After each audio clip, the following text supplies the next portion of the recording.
Cassie, this is perfect because you have something that you want to share about matching the mansplain. And we just got an email from a Bert Show listener about matching her husband's energy because she doesn't want to be a nag anymore. Oh, I like. The two go hand in hand perfectly. So I'm going to read her email, and then I want you to give her the advice you have. Are you just trying to annoy your husband, or is it helping the situation? Both? Okay.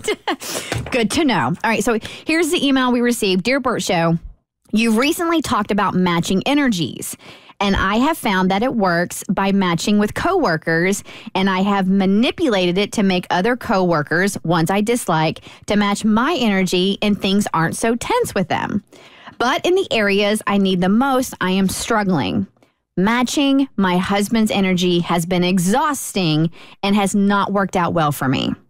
A little preface to our story. My husband works outdoors in the Midwest, so winters are brutal, and he works outside in negative degree weather, and in the summer, brutally hot days as well. He's in his mid-40s, not as young as he thinks he is, so he's tired most days when he gets home, understandably. But I also work 4.5 days a week and am on my feet nonstop when I do, as well as taking care of our son. I get him up and ready for daycare, a challenge and a half most days.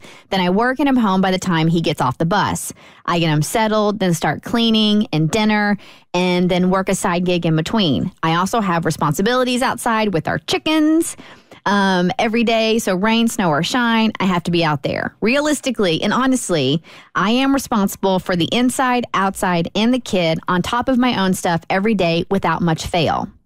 My husband goes to work, comes home, settles into the indent he has created on our couch, puts his headphones on, and tunes us out every day without fail. So I decided to match his energy.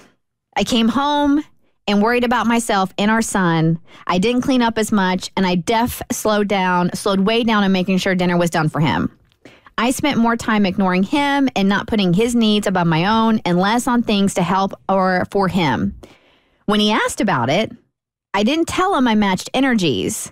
I told him that he was getting out what he put in. That if he wasn't going to help, that I would not be helping him.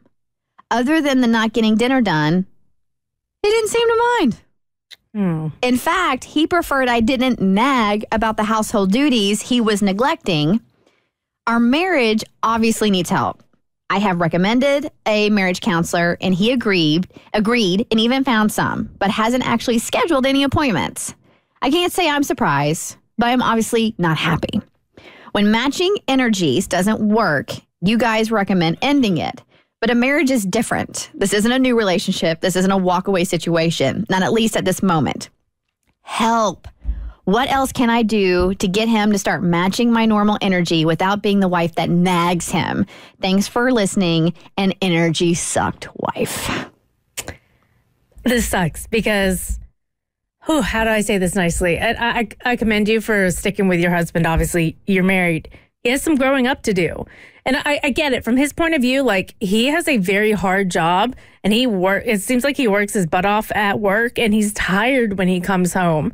So for him, he's put in a full day's work. The problem is, and I see this with a lot of my friends as well, the one who goes to work, whether it's a man or a woman versus the one who stays at home, is that the work at home is also so much, but it doesn't end when 5 p.m. hits. Like, it's not that 9 to 5. So that work keeps going, and that other person never gets a break. So just because you go to work during the day doesn't mean you get to come home and sit on the couch.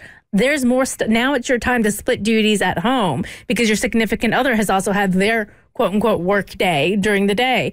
And I don't know how you get that through, though, because I feel like if you sit here and you say, hey, you're not doing enough, he's going to be like, I'm working all day. What are you talking about? And you want to be like, it's not that I think you're lazy and you're not doing anything. You're just not doing enough. And that's not to dismiss what you are doing, but I need you to do more at home.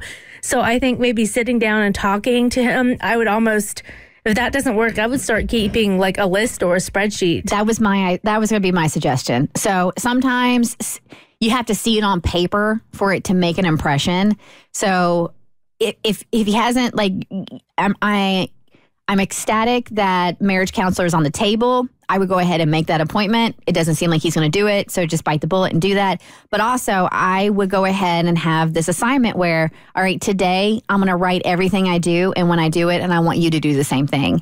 And then at the end of the day, compare notes and see. And so maybe if he sees on paper how much you're actually doing, he'll realize he needs to give just a couple more percentage points of effort, Mo. That's hopeful. And, you would hope that he seeing a spreadsheet would help. But, I think they need that counseling ASAP because I learned in college matching energies just doesn't work. When I was the only guy cleaning up and I decided I was going to stop, no one cared. Yeah. It didn't bother them one bit. So, I understand where she's coming from. You do have to try to communicate with him, obviously. But from the sounds of it, I don't think he's going to truly get it. So I just think she needs to find a way, and maybe the spreadsheet is the answer, or maybe counseling is the answer, but to get across to him how much she actually does and how much help she needs. All right, so good luck. I hate that for you. I really do. That's all right, tough. so Cassie, what is match the mansplain? So my husband, who is not condescending mansplainer, he just gets really excited about things. And I'll give you a specific example. So he likes to inform me about these things that he's excited about, but sometimes it's very obvious or basic stuff, or he's told me once, got it. So like, for instance, about a year ago, we got a new car and it's all electric. So when you get out of the driver's seat, the car automatically turns off as a safety feature, which is great, except when me and the two kids are still in it, it'll turn off if Chad gets out to go into a store or something. So there's a button you have to push that'll just turn it back on, like an ignition button. So the first time he did that, he goes, you just have to push this button and the air and everything will turn back on. I'm like, cool, got it. Then every damn time. And this is when we weren't going to stores, or we'd send one person in. So he would be the one to go in masked up into a store, and I'd sit in the car with the kids.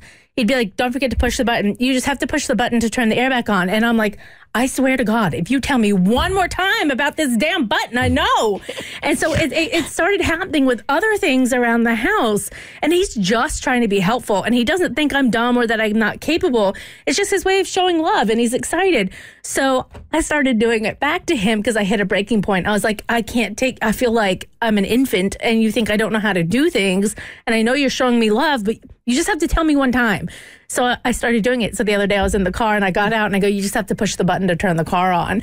And he looked at me and kind of laughed. And then I did it again a couple other times, not the same day, just, hey, don't forget to push the button so the air turns on, and walked away. And it's become a running joke now. We'll just tell each other, don't forget to push the button. But it's finally, I do it lighthearted and not in an a-hole way. And it's finally sinking in. He's like, oh, this is what it's like to be told the most mundane thing over and over again. Got it. And he's just trying to make sure me and the kids are taken care of and trying to help us. But I'm like, I am a capable, college-educated woman. I can remember to push a button to turn the car on. I can remember to lock the door. I can remember to set the alarm by pushing this button on an app. We're good. And so it has worked wonders because there's no animosity there. And we've already before you come at me for being passive, we've already had conversations. I did sit him down. But I'm just saying, if you want it to end, match the mansplain. It's the Bert Show. The Bert Show. Like what you just watched, you can get more of the Bert Show on your favorite podcast platform. Wherever you listen to your podcast, you can find us. I don't know what any of these buttons do, by the way.